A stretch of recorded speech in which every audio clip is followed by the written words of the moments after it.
Okay, guys, so it is your girl Belinda back up in her kitchen after about a half hour. Like I said, you can use, make it sit for about 20 to 25 minutes. I let it sit for a little longer, being that I do have a big pot again. So this is what it should look like before you add in your bacalao. All right, so you want to turn it down to a simmer as you chop that bacalao into your pot. And we're going to go ahead and do that right now. All right, so let me just fix my area here. Turn this down a bit.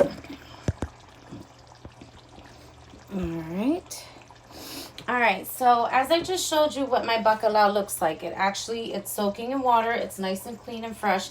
And what I do, guys, I just take my cooking scissors and I just start chopping little pieces into my pot along with all this deliciousness.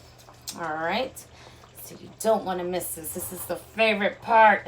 All right, and however, I did forget to mention in my last video, after you do add in the sausages, the olives, and all those great ingredients, those Goya ingredients, you want to make sure you add in a cup of water.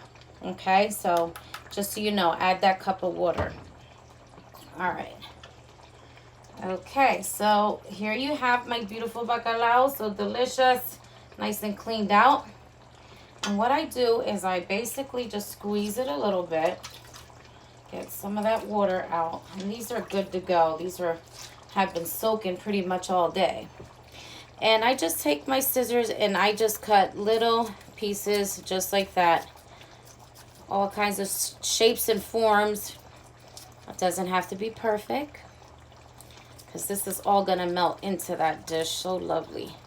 So that's pretty much what I do. I just keep chopping up pieces until all my bacalao is completely chopped up into this beautiful pot. And so again, I let it cook for an hour, okay, on a low heat with those sausages. And I mean a real low heat. You want to go the lowest you can go, because this fish cooks pretty easy. The pot's already hot itself, and the sausages are already well done as well. So you don't want to have a high heat at all. Those of you that know, fish does cook very quickly, depending on what fish you're making, but most fish does cook very quickly, as we know. So, you know, I just go and I take that big chunk of fish and I just start cutting away with my hefty cooking scissors. And I'll show you what it looks like. And I'm going to send this video out so I can get this up and going. And then we're going to go ahead and start that dough. Okay, so that's coming up next. So please don't miss that. That's the part I want to show you guys as well. Super cool. And my pot back there is, I don't know if you can see the steam. The steam is just been, it's been there for a little bit.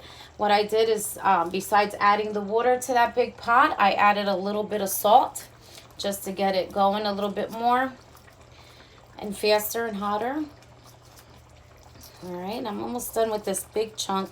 And like I said, guys, it is a process, but that's why I'm doing a really big pot of it, because it's a process and it's so delicious, like I said. And you can freeze this, put it in your freezer for tomorrow, for up to like 2 to 3 weeks. You can freeze this bad boy, and just throw it in the microwave or reheat it. I prefer to reheat. I don't like, you know, reheating in microwaves much, unless it's like a Hot Pocket or something I'm just throwing in my mouth real quick on crazy days. But this gal likes to eat real food all day if I could. You know, us moms, we have our moments where we don't, you know, we're not able to do certain things. So I do once in a while like to enjoy something I can just throw in the microwave. But when it comes to my cooking and my stuff and eating real food, I reheat this, no microwave. All right, so let me give you a little close up here. Let me do the flip side. And there, that's how it should look, nice and shredded. With your cooking scissors, works best in your kitchen. Do the cooking scissors. Forget about the knives when it comes to this stuff. All right. All right, so I'm going to go ahead and send this video out and just continue to chop up this bacalao with my scissors. And we're going to keep it moving for the next step of the wanime. So please don't miss it. I have everything set up, my cuisine art. So stay tuned for my next video.